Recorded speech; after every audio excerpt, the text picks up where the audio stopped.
Hello friends, जय माता दी। कैसे हैं आप सब? शांताकारं भुजगशयनं पद्मनाभं सुरेशं विश्वाधारं गगन सदृशं मेघवर्णं शुभांगं लक्ष्मीकांतं कमलनयनं योगिर्विध्यानगम्यं वंदे विष्णुं भवभयहरं सर्वलोकैकनाथनं।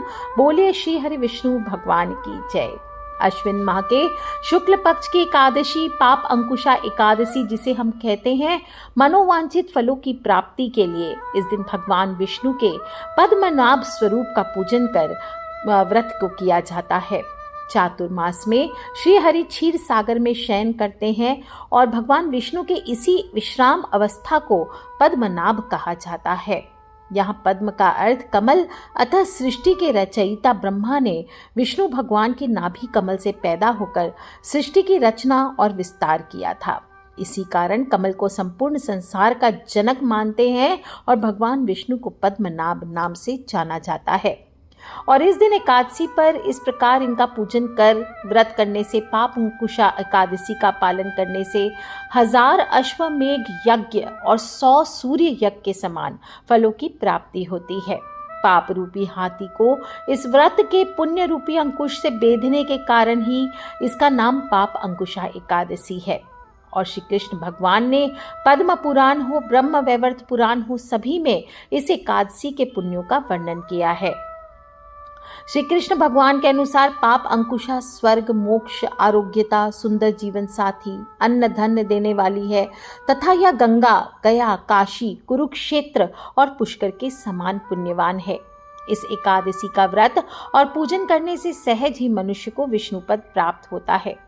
10-10 पीढ़ी मातृपक्ष, पितृपक्ष, स्त्री पक्ष और मित्र पक्ष 10 पीढ़ी तक का उद्धार हो जाता है। और इस दिन जो भी व्यक्ति सोना, तिल, गाय, अन्न, जल, छाता, जूते इनका दान करता है उसे निरोगी काया प्राप्त होती है और नरक की यातना से बचता है। इस दिन मौन रह करके भगवत स्मरण करना चाहिए, भोजन करना चाहिए। इस प्रकार से भगवान की आराधना करने से मन शुद्ध होता है और मनुष्य में सद्गुणों का समावेश होता है।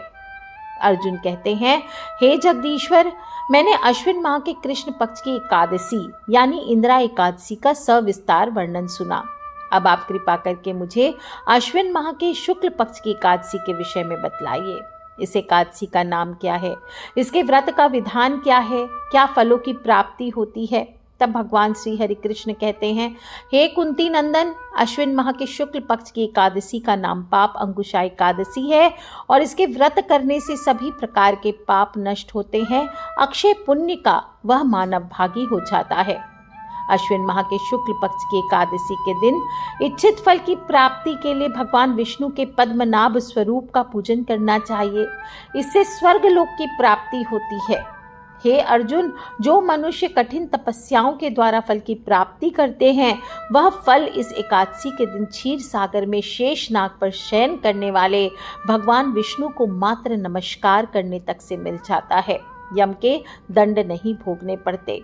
मनुष्य को पापों से बचने का दृढ़ संकल्प लेना चाहिए। ध्यान स्मरण करें किसी भी रूप में प्रभु का और सुखदायक और पाप नाशक है। परंतु पाप अंकुशा एकादशी के दिन प्रभु का स्मरण कीर्तन सभी क्लेशों और पापों का शमन कर देता है।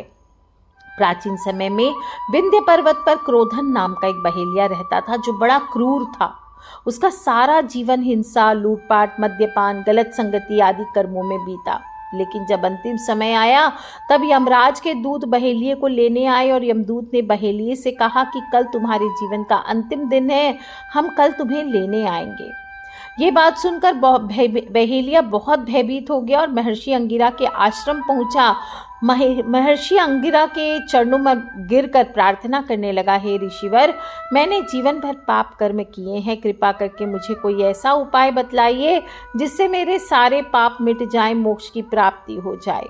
इसके निवेदन पर महर्षि अंगिरा ने उसे अश्विन माह के शुक्ल पक्ष की पाप अंकुशा एकादशी का विधि पूर्वक व्रत करने को कहा। महर्षि अंगिरा के कहे अनुसार उस बहेलिये ने इस व्रत को किया और किए गए सारे पापों से छुटकारा पाया और इस व्रत पूजन के बल से भगवान की कृपा से वह विष्णु लोक को गया।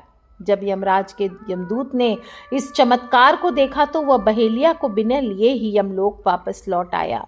तो इस प्रकार से जो भी व्यक्ति इस दिन व्रत रखकर भगवान विष्णु की पूजा आदि करते हैं उसकी सभी मनोकामनाएं पूर्ण होती है, उसे यमलोक के दंड नहीं सहने पड़ते और जीवन में कभी भी संकट उन्हें नहीं घेरता, और घिरता भी है तो अपने आप ही देखेंगे बड़ी चमत्कारी ढंग से बाहर आ जाता है और जीवन में धन समृद्धि का वास बना रहता है।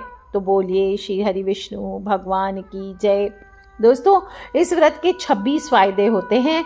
कहते हैं व्यक्ति निरोगी रहता है, राक्षस भूत पिशाच आदि योनि से छुटकारा मिलता है, पापों का नाश होता है, संकटों से मुक्ति मिलती है, सर्व कार्य सिद्ध होते हैं, सौभाग्य प्राप्त होता है, मोक्ष मिलता है, विवाह की बाधाएं समाप्त होती है, धन समृद्धि आती है, शांति मिलती है, मोह माया बंधनों से मुक्ति होती है, हर प्रकार के मनोरथ पूर्ण होते हैं, खुशियां मिलती है, सिद्धियां प्राप्त होती है, उपद्रव शांत होते हैं, दरिद्रता दूर होती है, खोया हुआ सब कुछ फिर से प्राप्त हो जाता है, पितरों को अधोगति से मुक्ति मिलती है, भाग्य जागृत होता है, ऐश्वर्य की प्राप्ति होती है, पुत्र प्राप्ति होती है, शत्रुओं का नाश होता है, सभी प्रकार के रोगों का नाश होता है, कीर्ति प्रसिद्धि प्राप्त होती है, वाजपेयी और अश्वमेघ यज्ञ के बराबर फलों की प्राप्ति होती है, हर कार्य में सफलता मिलती है। बस आपको एक काम करना है और वो भी एक बूंद शहद से सिर्फ काम करना है। आगे मैं बताऊंगी, पहले जान लेते हैं कि पाप अंकुशा एकादशी कब करना है। तो 24 अक्टूबर को एकादशी तिथि दोपहर को 3:13 से स्टार्ट हो चुकी है और 25 अक्टूबर को दोपहर को 12:30 बजे पर पूर्ण हो जाने वाली है। उदय तिथि के भान पर 25 अक्टूबर को ही एकादशी मनाएंगे, क्योंकि 24 को हमने दशहरा मनाया है और 26 अक्टूबर को सुबह 6:28 से लेकर 8:43 तक पारण मुहूर्त है। पाप अंकुशा एकादशी पर ध्रुव योग भी बन रहा है। दोपहर को 12:18 से शुरू होकर अगले दिन सुबह 8:50 तक है और इस योग में आप कोई भी शुभ काम कर सकते हैं। और बव और बालवकरण का भी निर्माण हो रहा है। बालवकरण और बवकरण शुभ माने जाते हैं ज्योतिष में। और इस दिन आपको क्या करना है, सुबह जल्दी उठना है, हमेशा की भांति हथेलियों के दर्शन करने हैं, धरती माँ को प्रणाम करना है, वॉशरूम आदि जा करके अपने घर के मुख्य द्वार की साफ सफाई करना है, तोरण लगाना है, रंगोली लगा सकते हैं, थोड़े से हल्दी के जल का छिड़काव करना है, शुद्ध जल का छिड़काव कीजिए और फिर स्नान करें। तीर्थों में स्नान कर सकते तो अच्छी बात, नहीं तो घर में ही थोड़ा सा शहद डाल करके आज के दिन स्नान करना चाहिए। और स्नान करने के बाद अच्छे से साफ धुले हुए सुंदर वस्त्र पहने और फिर 1 लोटा जल सूरज भगवान को अर्घ्य देना है। अर्घ्य देते समय जल में थोड़ा सा शहद मिला लेना है, बोलना है ओम सूर्याय नमः, ओम आदित्याय नमः, ओम भास्कराय नमः। इससे आपके नौकरी आदि में उन्नति होती है, समाज में आपका मान सम्मान बढ़ता है। उसी लोटे में जल भर लीजिए, दक्षिण मुखी हो जाइए और उसमें 1 बूंद शहद डाल लीजिए और ओम सर्वेभ्यो पितृभ्यो नमो नमः इस प्रकार से बोलते हुए शहद वाले जल, काला तिल भी डाल सकते हैं इसमें, अपने पितृ के निमित्त दक्षिण मुखी यानी साउथ की तरफ फेस करके आपको अर्पित करना है। आपके पितृ संतुष्ट होते हैं। अश्विन माह की एकादशी है, पितृपक्ष भी गया, उसमें भी हमने शहद से पिंडदान आदि किया, तो बहुत ही अच्छा माना जाता है। इसके बाद अपने पूजा स्थल पर आ जाइए, साफ सफाई कर लीजिए, व्रत का संकल्प ले लीजिए, भगवान विष्णु की मूर्ति है, फोटो है, जो भी है उसको आप स्थापित करिए। दक्षिणावर्ती शंख से प्रभु का जल में शहद डाल करके अभिषेक करना चाहिए। इससे आपके घर में धन की जबरदस्त बरकत होती है। कहा जाता है अपार धन की प्राप्ति होती है, आकस्मिक धन, आकस्मिक बरकत की प्राप्ति होती है। अचानक से एक दिन कहते हैं लॉटरी तक लग सकती है, इस प्रकार से धन आने लगता है। और शुद्ध जल से स्नान कराइए, फिर भगवान को पहुंचकर पीले वस्त्र धारण कराने चाहिए। देखिए दोस्तों, विष्णु भगवान पीताम्बर धारी है, उनको भी पीले वस्त्र धारण कराने चाहिए, स्वयं भी आपको पीले वस्त्र कोशिश करें धारण करें। और फिर हाँ, प्रभु को आप चंदन चढ़ाइए, जनेऊ अर्पित कीजिए, अत्तर चढ़ाइए, चंदन का इत्र लगाना चाहिए विष्णु भगवान को, पीले पुष्पों से उनका श्रृंगार करना चाहिए, अशोक के पत्ते चढ़ाइए, गुलाब के पुष्प भी चढ़ा सकते हैं। और फिर गाय के घी का दीपक जलाना चाहिए, गुलाब का ही इत्र, चंदन का इत्र ये भी चढ़ाइए और गुलाब की अगरबत्ती जलाइए, पीले मिठाई का, केले का, अंजीर का, ये आपको भोग लगाना चाहिए। और एक कटोरी में आपको शहद वहाँ रख देना है। आपके पास चांदी की छोटी डब्बी है तो उसमें रख सकते हैं, स्टील की छोटी डब्बी है तो उसमें रख सकते हैं, या फिर मिट्टी के कोई बर्तन में भी रख सकते हैं। और फिर वहीं बैठ करके आपके पास चंदन की माला है या फिर स्फटिक की माला है तो उससे आप श्री कृष्ण गोविंद हरे मुरारे, हे नाथ नारायण वासुदेवाय, ओम नारायणाय विद्महे वासुदेवाय धीमहि तन्नो विष्णु प्रचोदयात्, ओम श्री विष्णवे नमः, इस मंत्र का आप जप कीजिए। और भगवान विष्णु पर जो शहद चढ़ाएंगे आप, उसको बाद में आप उठा के रख लेना। आप चाहें तो इसको सेवन भी कर सकते हैं, और या फिर बेस्ट है कि चांदी की डब्बी में भर करके आप इसको अपने घर के ईशान कोण में आप इसको रख दीजिए, यानी north east corner of the house में, या फिर दक्षिण दिशा में इसको घर के नैऋत्य कोण में आप रख देंगे तो राहु केतु के बुरे प्रभाव आपके घर से खत्म हो जाते हैं। सभी प्रकार की बाधाएं, घर से बिगड़े काम जो होते हैं वो बनने लगते हैं और बाधाएं खत्म हो जाती है। फिजूल खर्च अगर आपके घर पे बहुत ज़्यादा हो जाता है तो वो भी खत्म होना शुरू हो जाता है। और जो लोग चांदी अफोर्ड नहीं कर सकते, नियम तो होता है कि चांदी की डब्बी में रखने का, लेकिन नहीं अफोर्ड कर सकते तो एक बार स्टील की डब्बी में रख लीजिए या कोई मिट्टी के बर्तन में, फिर जब पैसे आएंगे तब आप चांदी की डब्बी खरीद लीजिए। और यदि शुक्र बुरे फल दे रहा हो, लग्जरीज नहीं आ रही है लाइफ में, जब शुक्र बुरे फल देता है तो क्या होता है, पैसे आते साथे चले जाते हैं, बरकत नहीं होती है, गरीबी छा जाती है, और गाड़ी बंगला पैसे होते हैं पर इन चीज़ों का सुख मनुष्य को नहीं मिल पाता, रोमांस नहीं रहता है लाइफ में। तो आपको क्या करना है, चांदी या मिट्टी के बर्तन में शहद भरकर घर की छत पर आप एक साइड में सुरक्षित रख दीजिए। और शुक्र के खराब होने से स्त्री, धन, भूमि, वाहन, भवन, इनका सुख से मनुष्य वंचित हो जाता है। तो ये चीज़ें आपके जीवन से ठीक हो जाएगी। अब जो शहद आपने चढ़ाया ये तो 2 उपाय हुए, अगर नहीं तो आप इसको संभाल करके रख लीजिए और रोज़ सुबह 1 चम्मच आप इस 15 दिन तक अपने दिन की शुरुआत शहद से कीजिए। आप देखिए अगर आपके खर्चे ज़्यादा हो रहे हैं तो वो कम हो जाएंगे, और अगर आप चाहें तो जल में शहद मिला करके लोगों को भी पिला सकते हैं। शहद की प्रकृति गर्म होती है, जो गर्म तासीर के लोग हैं उनको ज़्यादा सेवन नहीं करना चाहिए। मानसिक तनाव इससे घर में कम होता है, डिप्रेशन कम होता है, पेट की प्रॉब्लम धीरे धीरे खत्म होती है, गुस्सा कम होने लगता है, और इससे घर में कलेश भी कम हो जाते हैं। आप चाहें तो आज के दिन शहद की बोतल भी दान कर सकते हैं।